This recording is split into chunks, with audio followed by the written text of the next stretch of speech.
flor de fuego tienes paloma. Me encanta recibirte de esta manera, Virginia. Buen día. Buen día, Rosita. Salió el sol. Qué lindo. Lindísimo, lindísimos días, lindísimos días. Coincidís conmigo en que con sol todo es más bonito. Y sí, el nublado da para algunas cosas dentro de la casa, así tomar un chocolate caliente, mirar una peli, pero el sol es el sol, claro, sí, sí. Y uno lo tiene que disfrutar. Hay que aprender a disfrutar de lo que hay, ¿no? Como hace mamá Eugenia. Exactamente, que ya fue la número 1 hoy en llamar. En llamar, y no me cabe duda, ella es la número 1 en hacer contacto amoroso siempre, la mamá genia. Virginia, ya estuve anunciando el tema que ibas a tratar hoy, que me parece que es interesante, ¿no? Porque siempre uno tiene a veces en el rinconcito, no sé, de la mente. Yo hablé del entramado, Sí. el entramado que tenemos psíquico, ahí siempre en algún rincón tenemos algún pedacito de resentimiento, ¿no? Me encanta cómo lo planteas, porque en verdad el principio es darse cuenta de que eso es así. O sea, que la persona que dice, yo no tengo resentimiento, en general es que no se ha mirado lo suficiente o la vida no apretó ese botón. O sea, como pasa con otros temas que hemos tratado en nuestra columna, la educación emocional que hemos recibido distó mucho de ser eficaz, y una manera en que hemos recibido, entre comillas, instrucciones para vincularnos con lo emocional es no tenerlo. O sea, no hay que sentir rencor, eso te hace malo, es malo sentir rencor. Y el problema es que eso se siente solo, no es una cosa voluntaria. Lo que sí es volitivo, voluntario, intencional, es trabajar con eso que uno siente. Entonces, para la mayoría de las personas que no han tenido acceso a trabajar con su interioridad, o que propenden a ser superficiales, porque hay personas que se mueven en su propia superficie y eso no es un juicio de valor, es un modo de estar en el mundo. Entonces Oscar Wilde decía que solo las personas superficiales se conocen totalmente. O sea, como que miran para adentro y dicen, yo ya me conozco. Y la verdad es que cuando uno toma herramientas de autoconocimiento verdadero, ve que se va a ir de este mundo posiblemente sin haber conocido todo lo que hay allá adentro. Es como el mar, ¿no? El mar más profundo. Hay veces en que miramos un poquito y decimos, yo ya lo vi. Y en la hondura está esto que decís, todos tenemos algún resentimiento. Entonces, me gustaría formularlo así como una hipótesis. O sea, que para el que dice, yo no tengo ningún resentimiento, no importa lo que diga esa psicóloga en la columna de Rosita, la odio y empieza a tener resentimiento por mí. En verdad, es una condición natural del campo emocional en el que nos movemos. Por distintos mecanismos de defensa, con frecuencia negamos esa emoción, sobre todo para quienes hayamos recibido instrucción religiosa. La acepción que nos dan sobre el rencor es que es algo que no hay que tenerlo, porque es una modalidad del odio, de la aversión, y es algo que no hay que sentirlo. Y el problema es que nada deja de sentirse. Es como, perdón por la metáfora, es como decir, no hay que tener gases. Pero están. Entonces, bueno, hay que ver qué hacemos con ello, a dónde nos vamos con ello y qué dieta adoptamos para la próxima vez. Eso es lo que está a nuestro alcance hacer. Entonces, podemos, por ejemplo, trabajar para tener una dieta emocional lo mejor posible. Pero viste que en el programa de los miércoles está Adriana Curcio, que hace la limpieza de intestinos, por ejemplo, que es tan eficaz, la terapia colónica. En algún momento hace falta limpiar lo viejo que hay en el intestino. Lo mismo sucede con las emociones. Por eso cuando una persona empieza a trabajar sobre sí, si creía que no tenía resentimientos, de pronto encuentra que sí los tenía, pero que lo educaron para no sentir. Y resentir es justamente eso, lo vuelvo a sentir, lo vuelvo a sentir, lo vuelvo a sentir. Y hay otra palabra dentro de de esos matices emocionales, que es rencor. Hay una canción de Pedro Aznar que invito luego a buscar. Es muy interesante esa canción. Y la etimología de rencor, ¿sabés cuál es? lo toma prestado el español del francés, que es otro idioma latino, y rencor viene de rancio. Mira qué interesante, es algo que hemos guardado y que quedó rancio. Ahora, ¿qué importancia le das vos a la raíz de la palabra, no? Eso te ayuda mucho a... Totalmente. Yo suelo decir que hay un idioma escondido, porque detrás de la etimología, que a veces está a la vista, pero nunca nos hemos percatado porque la usamos todos los días, como decir, bueno, me enteré es volverme entero. Entonces, me enteré de un secreto, me volví más entero que antes de no saberlo.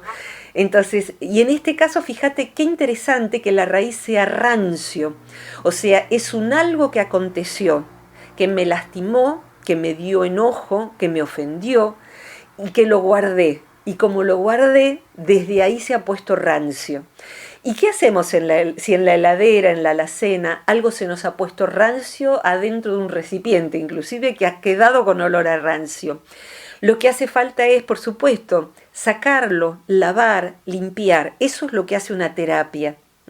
Un buen terapeuta nos ayuda a detectar, porque hay veces en que cuando el resentimiento está y la persona ha aprendido que es mala por sentir resentimiento, y ahí a esa idea quiero llegar, pero si ha aprendido que eso lo convierte en mala persona, como no sabe cómo trabajar sobre sí, lo va a hermetizar, lo forra en amianto, pero sigue estando el cadáver ahí adentro. Aquella cosa rancia sigue estando adentro, no es una solución. Entonces, cuando alguien trabaja sobre sí en psicoterapia, lo que va encontrando es la posibilidad de reconocer. El primer paso es reconocer, y reconocer también es una gran palabra. Significó que en algún momento conocimos que teníamos eso y lo hemos tapado. Entonces, reconocer es como reconocer un error.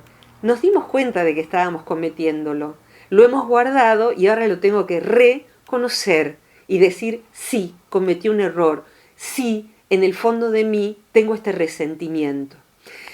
Algo que me parece muy importante respecto del trabajo que la psicología transpersonal, al hacer confluenciar Oriente con Occidente, antiguas tradiciones contemplativas de autoobservación de Oriente, algo que nos propone es darnos cuenta de que las emociones que sentimos no nos vuelven malas personas. Entonces, sentir resentimiento no nos vuelve malas personas. Nos da la posibilidad de trabajar sobre eso. Pero sentir odio o sentir resentimiento se siente solo, o sea que acontece dentro de mí. Lo que me vuelve mala o buena persona son mis acciones.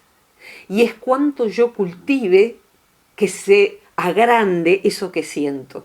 Si cultivo la compasión y se agranda mi capacidad de compasión, posiblemente me vuelva cada vez mejor persona, una buena persona que va creciendo.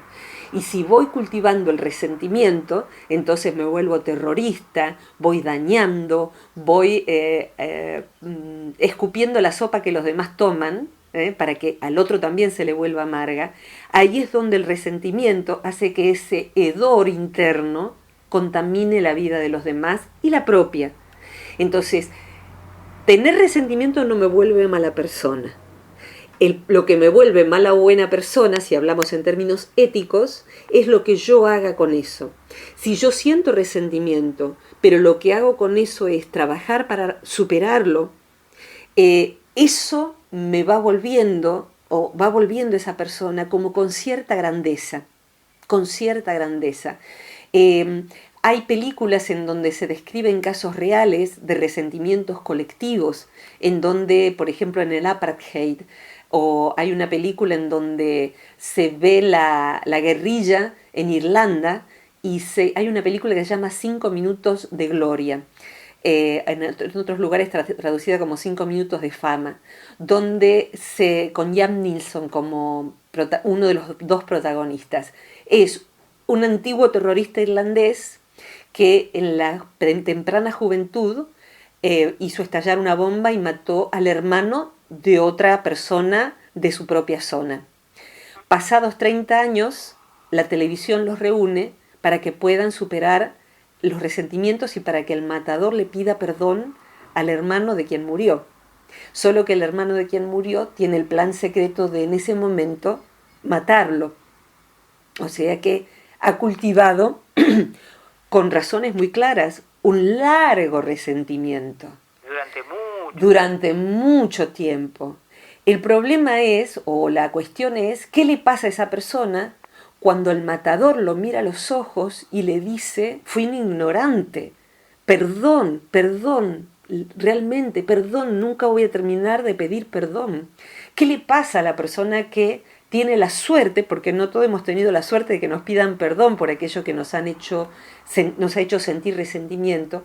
En este caso hay un gran desconcierto. Entonces, ¿por qué? Porque el hacerse cargo por parte del que generó dolor produce una gran modificación en la historia. Entonces, pensé cuando me dijiste, estaría bueno hablar del resentimiento, pensé, hay gente que guarda resentimiento justo hacia mi persona y yo tengo que averiguar quiénes son y por qué. ¿Qué errores cometí yo para pedir disculpa? Porque no es nada más, los que me hicieron.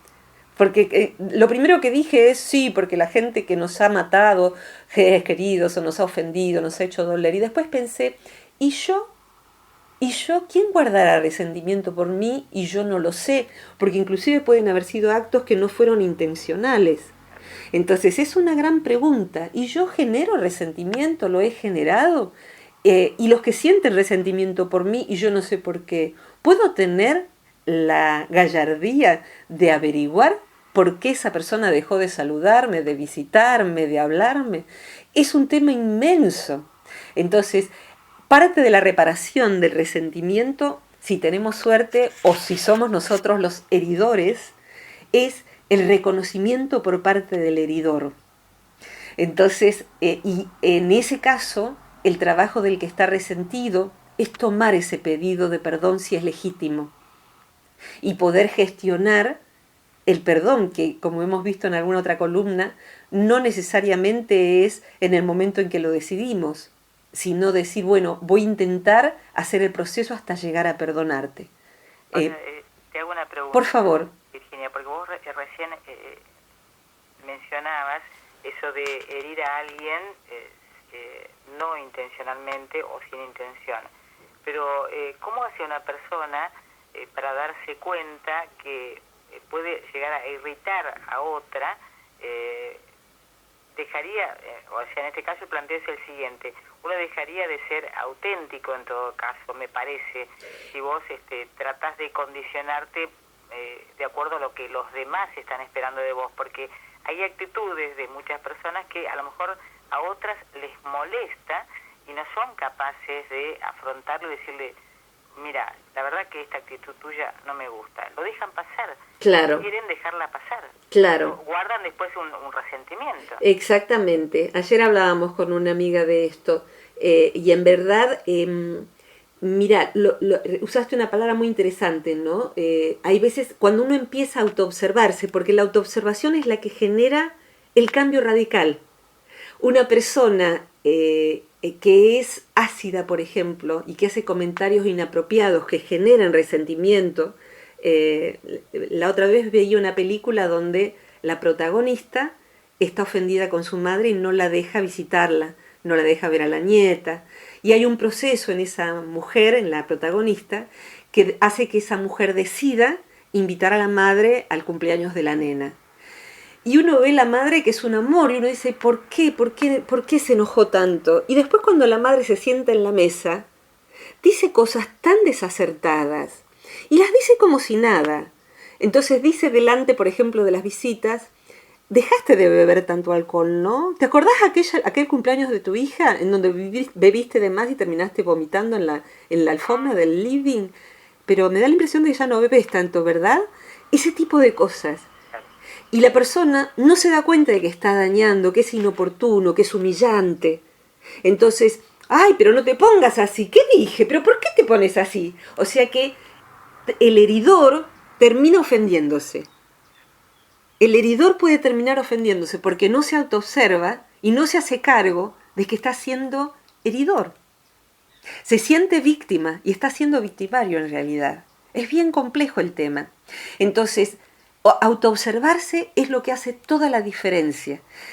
Los sabios dicen que si un ser humano promedio, con un nivel de conciencia estándar, común, digamos, que nunca se le ha ocurrido trabajar sobre sí, de pronto la conciencia se le abriera y pudiese autoobservarse tal como es, no sabría qué hacer con lo visto, porque sería tremendamente perturbador darse cuenta de cuántos talentos tiene y no se anima a manifestarlos, de cuánto lastima y no se da cuenta, de cuánto se daña a sí mismo con ciertas actitudes y no lo ve.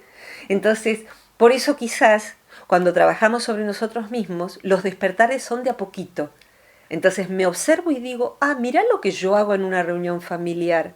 Me aparto y después siento que los demás me rechazan, pero soy yo la que me aparto. Esa soy yo, era yo. Yo iba, me ponía aparte y me sentía rechazada, pero era yo la que se ponía aparte. Era yo la que no hablaba, la que no reía. Era yo. Pero me di cuenta de que era yo a costa de procurar darme cuenta. Entonces, en ese darse cuenta uno también puede ver que hay resentimientos, inclusive, que son totalmente imaginarios. El otro nunca trató de dañarme, tal daño no existió. O el otro solo pudo obrar de esa manera porque no pudo hacer otra cosa. Para mí, por ejemplo, fue elaborar por qué mi papá no me había abrazado, contenido, no me había dicho te quiero.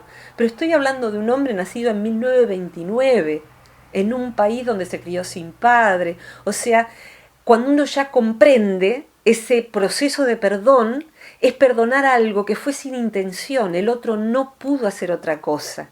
O sea que hay ofensas reales y ofensas que nosotros hemos percibido como tales, pero no tenían intención. Sin embargo, generaron resentimiento. Y eso rancio necesita ventilarse, hasta que cuando se ventila totalmente, igual que cuando sacamos algo rancio de la heladera, del refrigerador, lo que se genera es lugar. Entonces, me gustaría decir algo muy puntual, Rosita, pensando en lo que había dado vueltas dentro mío cuando dijiste de este tema. Hay algo que por lo menos me gustaría expresar mi opinión, porque es mi opinión fundamentada en estudios de psiconeuroendocrinoinmunología. Qué difícil. Oh, qué palabra, esa sí que es para el ahorcado, para jugar al ahorcado, al trabalenguas. Hay toda una línea de estudios que está quedando decadente. Fueron los primeros estudios que se hicieron acerca de las emociones y su resultante en la salud. Ahí surgió Louise Hay, por ejemplo, que los libros de ella hoy son muy antiguos. Usted puede sanar su vida y estuvo bueno porque fueron libros de hace 30 años. Las primeras personas que dijeron que las emociones no trabajadas afectaban nuestra salud. La contra que han tenido esos libros es que eran muy literales. Entonces, si vos tenés, por ejemplo, miedo de quedarte sin dinero, vas a afectar tu columna vertebral. Vas a tener dolores de espalda. Levante la mano el que no tiene miedo a quedarse sin dinero. O sea, la mayoría de nosotros tenemos eso. O sea que podemos, si me duele la espalda, leo y digo, ay sí, yo tengo miedo de quedarme sin dinero, debe ser esto.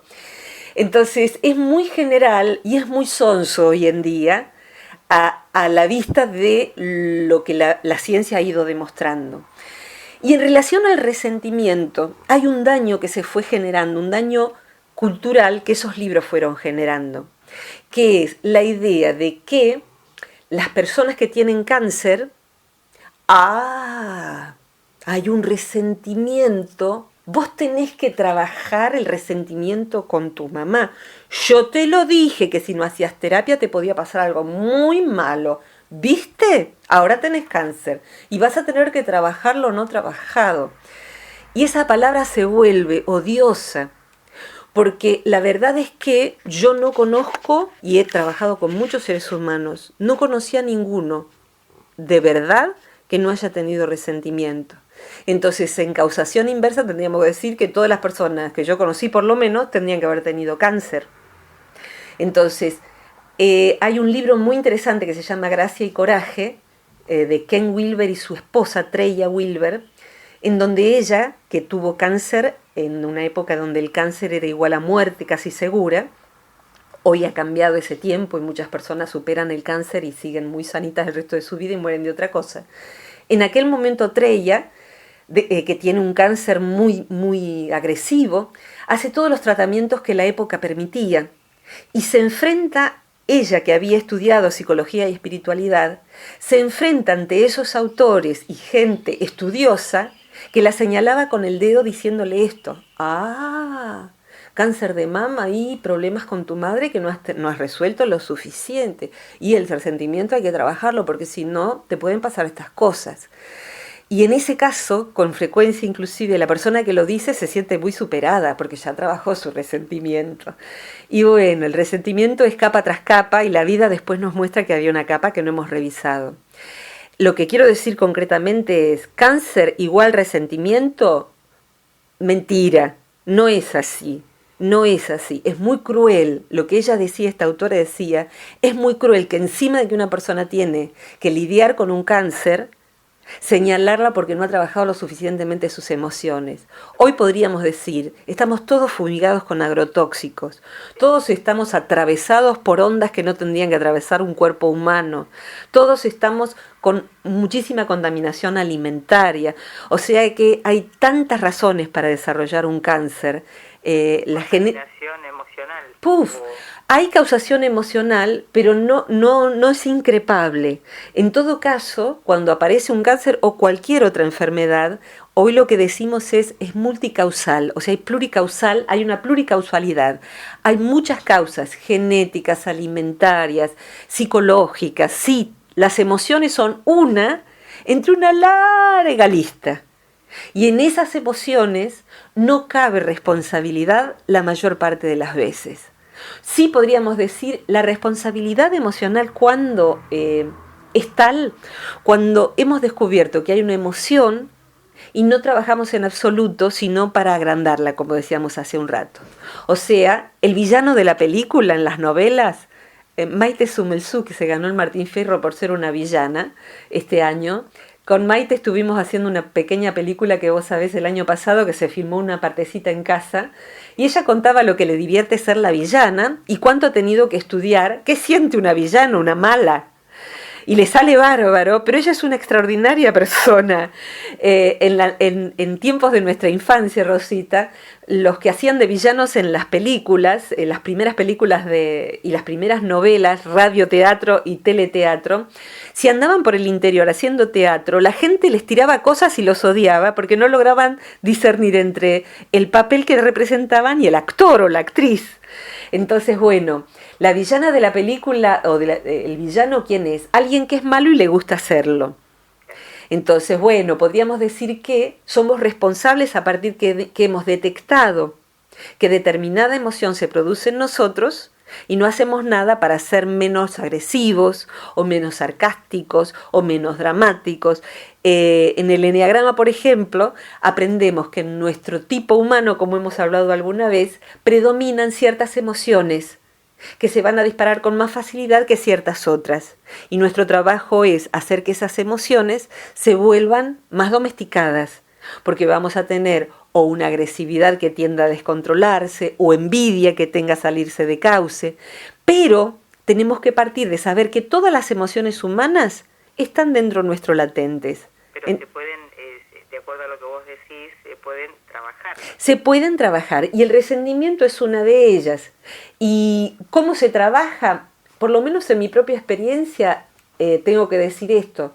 Yo siento resentimientos que no he terminado de dejar de sentir. O sea que los conozco, están en mí, y tuve que aprender que no soy mala persona. Y creo que los que me conocen no podrían decir, Virginia es una mala persona. Lo que puedo saber es que en mí hay resentimientos. Cuando yo hablo de mi abuelo que la molía a palos a mi mamá, no puedo sentir cariño por ese abuelo. Entonces, una parte de mí todavía siente resentimiento por ese abuelo, pero he trabajado mucho para que no sea la parte principal. O sea, la psicología transpersonal lo que nos dicen es, imaginemos si quieren, como una lasaña que tiene distintas capas o cualquier otra cosa que tenga muchas capas, la mil hojas de la panadería. Bueno, en las capas más primitivas, la mayoría de nosotros, por no decir todos, salvo un santo quizá, tiene resentimientos. Y las capas de sí mismo, que son más evolucionadas, ya han elaborado ese resentimiento. Pero el ya no es un ya temporal, no es un ya que nunca más voy a sentir que aflora ese resentimiento. Entonces, quien me escucha, puedo decirle, el hecho de que aparezca resentimiento hacia, no sé, las víctimas de psicópatas, por ejemplo, que han tenido algún psicópata en su vida, un jefe, una pareja, un familiar, un abusador, sentir resentimiento por un abusador es normal. ¿Y por qué es normal? O sea, hay que trabajar para que eso no nos perturbe la vida y no nos vuelva amargos para con todo lo bello que la vida todavía tiene para ofrecernos. Entonces, ¿qué es lo saludable? Que ese resentimiento no me contamine el resto de lo que es mi vida. Y saber que ese resentimiento va a quedarse en algún rinconcito de mí. ¿Por qué, Virginia, va a quedarse? Porque el resentimiento cumple una función vital. ¿Cuál es la función vital del resentimiento? Resentir. No te acerques a eso que quema. No metas los dedos en el enchufe. Te lo dije. ¿Viste lo que te pasó por tocar lo que quema? Estatuto, nos dicen de chiquitos. ¿Cómo aprendimos que quemaba? Quemándonos. Entonces el resentimiento cumple en nuestro cerebro de animalitos la función de no acercarnos a gente así. Es una memoria, el resentimiento entonces es una función de la memoria emocional que nos recuerda lo que es peligroso para nuestra integridad física y emocional. Cumple una función noble el resentimiento. Entonces, por eso es tan persistente, porque quiere salvarnos la vida. Tiene una función persistente porque quiere salvarnos la vida. Nos avisa que tal cosa no te acerques a ella. Entonces, por eso es tan persistente y por eso cuesta tanto erradicarlo de nuestra vida. Entonces, ¿cuál es nuestro trabajo? Primero, convivir, aprender a convivir con zonas de resentimiento que van a seguir perdurando, por lo menos en un mínimo grado. Convivir, segundo, significa saber que no soy mala persona por sentirla. Y tercero, convivir significa no dañar desde allí. Si miramos, por ejemplo, las películas, que la otra vez citaba la película Selma, que está en Netflix, Selma con S, ahí se ve a Martin Luther King bregando por los derechos de la población negra a la cual él pertenecía. Se ve un breve periodo entre que a él le dan el Premio Nobel de la Paz y un poco antes de que a él lo asesinen. ¿Cuál fue el motor de Martin Luther King? ¿Cuál fue el de Gandhi? El resentimiento. Tao, vení mamita, vení mi amor, vení.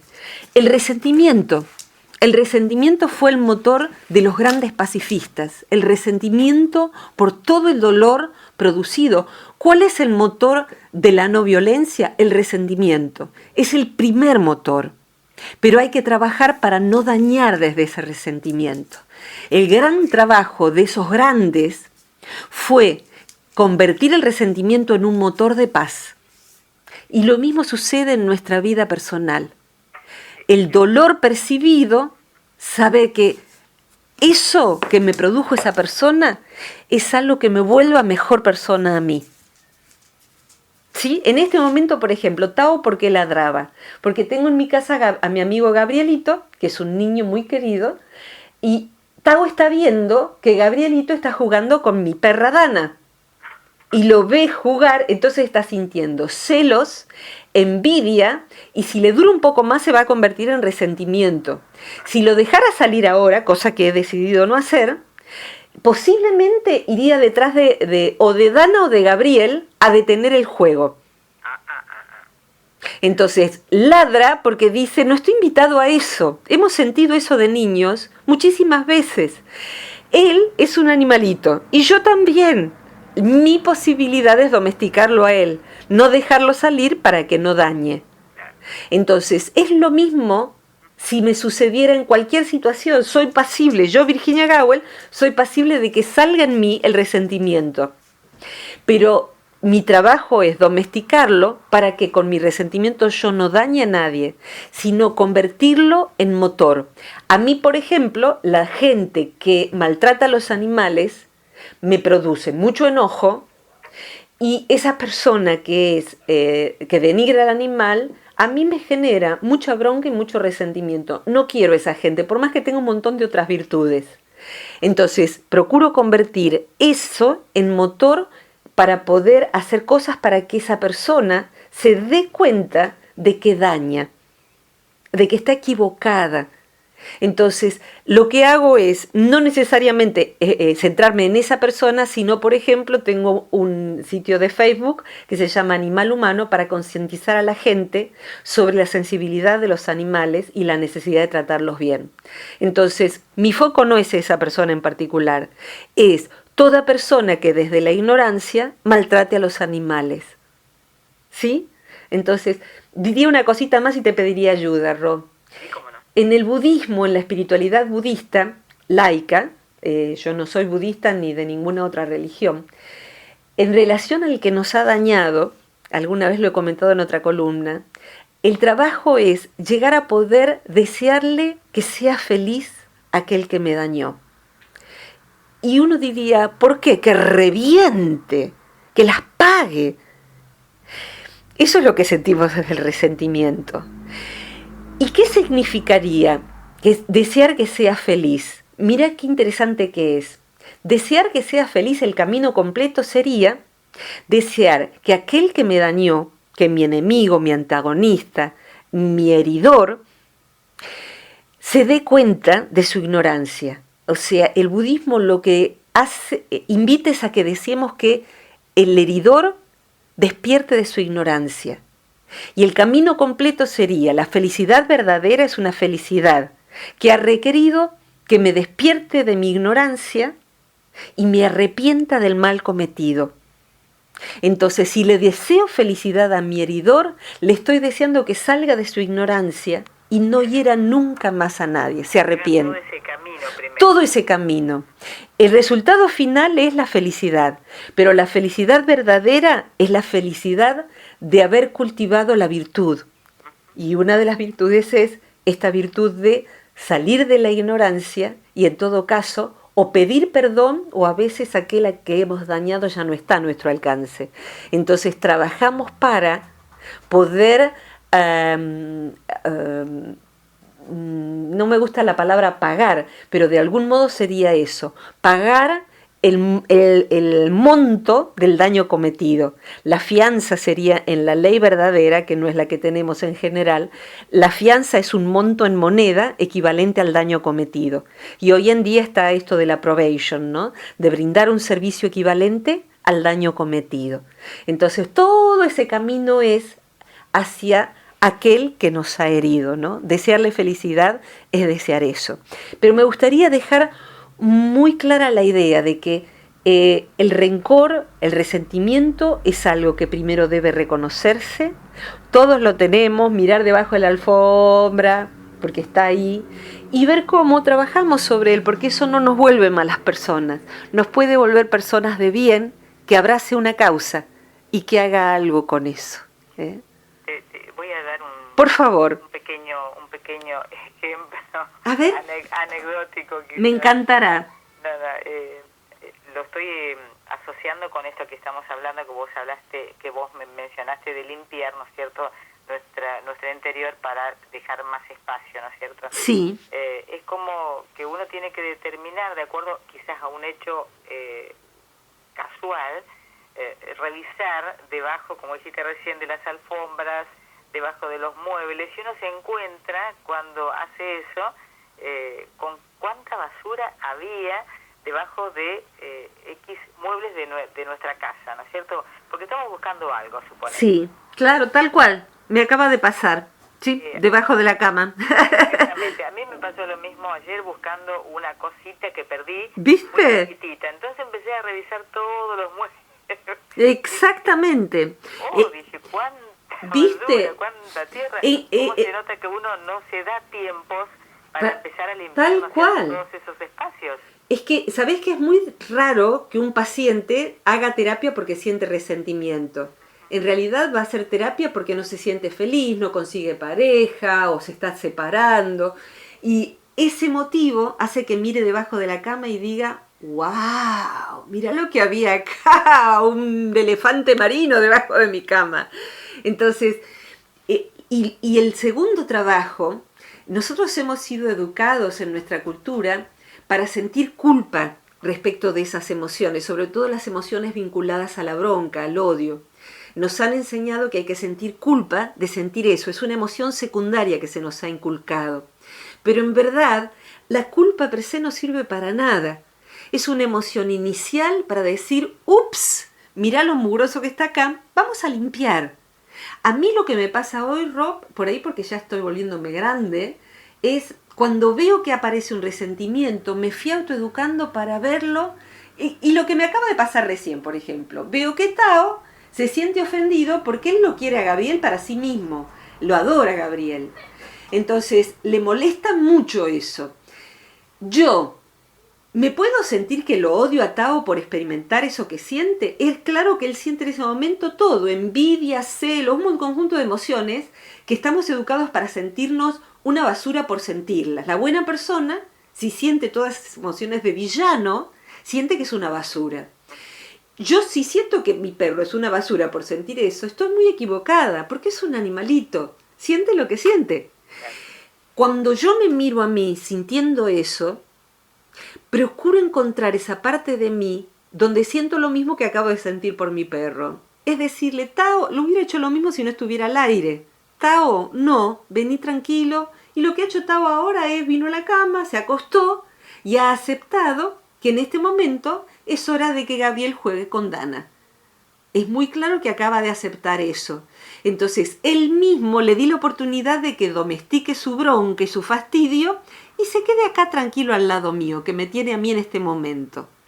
Eso mismo hago conmigo. Verifico que hay resentimiento, celos, envidia, y me digo a mí misma, bien, Virginia, ¿estás sintiendo en una parte de vos eso por esa persona en este momento? Ahora veamos esto otro que hay y quedemos con esto otro bonito, que el día tan lindo, entonces salgamos a caminar, veamos qué hay lo lindo que hay para hacer. Y no sos una basura por sentir eso.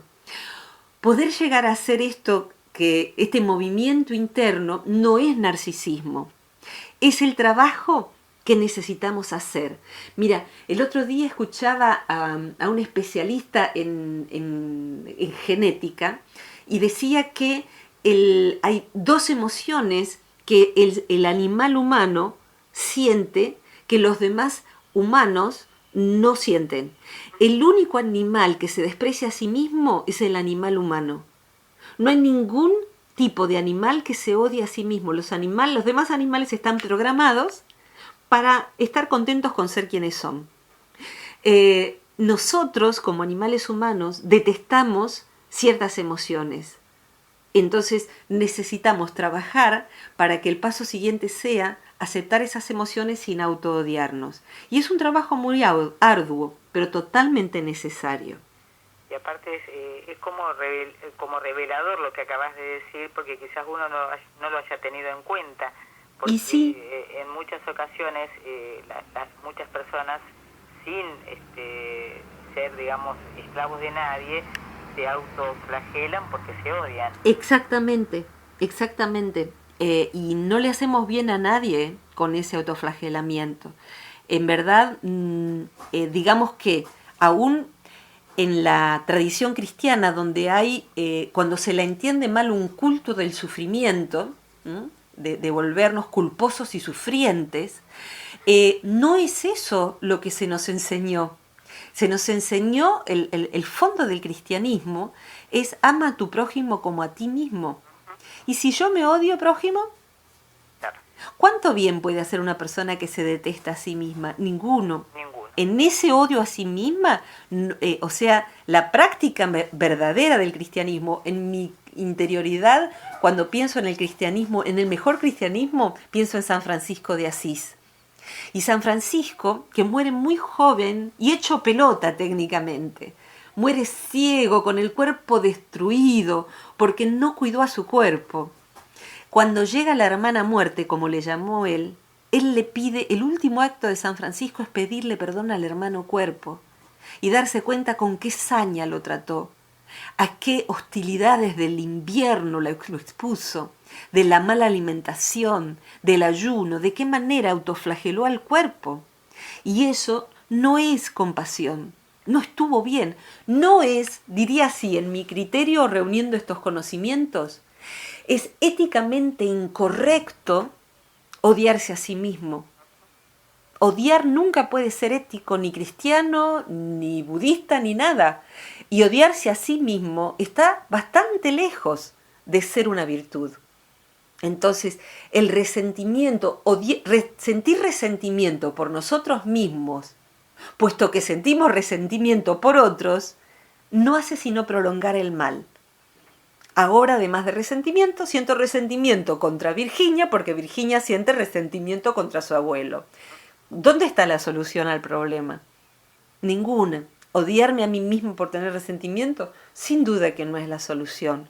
Entonces hay que ampliar el recipiente y sentir compasión por esa parte de mí que siente resentimiento. Y esa compasión, de a poco va, es una modalidad del amor. Va neutralizando el resentimiento y cada vez el resentimiento ocupa menos espacio hasta que se vuelve muy tenue, muy tenue. Está allí, pero es una parte muy primaria y triunfa el amor, triunfa el amor.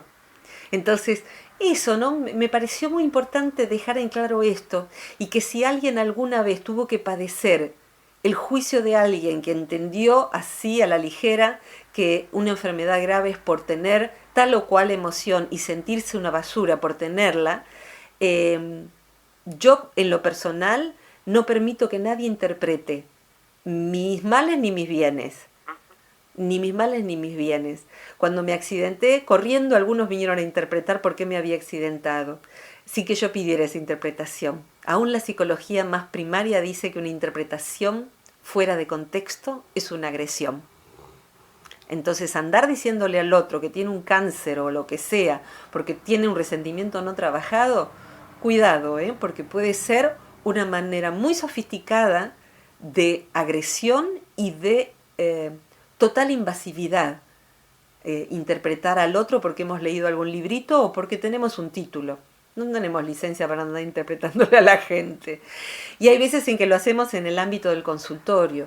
Entonces, si alguien tiene, porque ha hecho algún curso, e inclusive tiene un título como lo tengo yo, la idea de esto, que investigue un poco más, porque son ideas muy antiguas. Ya no caben, en la ciencia no cabe esa equiparar resentimiento con enfermedad grave. Sí que hay que trabajar sobre eso porque ocupa lugar en nuestro refrigerador o en nuestra alacena, está rancio y da feo olor. Entonces, bueno, si trabajamos sobre eso, vamos a ser más felices nosotros y por ende la porción de humanidad que nuestra alma toque.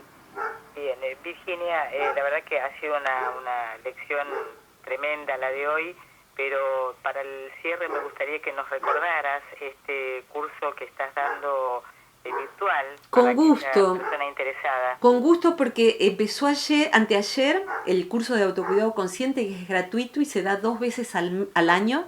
Así que el que se quiera sumar es un programa de 28 días donde vamos a trabajar con distintas miradas del autocuidado porque lo hacemos con el equipo del centro. Si bien lo coordino yo, hay intervenciones de... Un día es trabajar con tal consigna de arteterapia y está la querida Mariana Atwell coordinando ese día. Es todo online, o sea que para poder participar hasta el domingo que viene, hoy aviso al que escuche esto, hoy es 18 de julio de 2017, porque antes de saber cuándo lo escuchan. De todos modos pueden ingresar al sitio web del Centro Transpersonal de Buenos Aires. En el día de hoy, googlean el Centro Transpersonal de Buenos Aires, a la derecha van a ver cuáles son las actividades que hay. Una de ellas dice autocuidado consciente, cliquean ahí y pueden inscribirse. Y si están escuchando este audio, ¿sabrá Dios qué día, de qué año? Si el Centro Transpersonal de Buenos Aires todavía existe, que espero que sí, vaya a saber, ingresen y dejen su mail para estar al tanto de qué actividades se dan y cuando se vuelva a ofrecer pueden participar de esa actividad gratuita o de cualquier otra gratuita o arancelada. Siempre van a ser bienvenidos, ¿sí?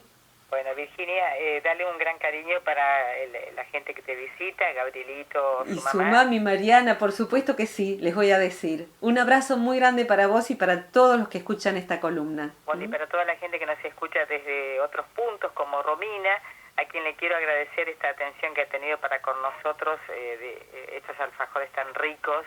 Seguro que está ahí. Está en este momento porque ha averiguado cómo se transmitía en vivo por internet. Gracias, Romy, por las medias que han tejido. Desde Córdoba han tejido medias para regalar a los pacientes del neuropsiquiátrico de Oppendorf. Así que ha venido una caja inmensa donde Romina hizo una movida y bueno, quien sienta, eso es parte de lo que va despejando espacios internos. Hacer movidas solidarias siempre genera, es un modo sencillo de ser feliz.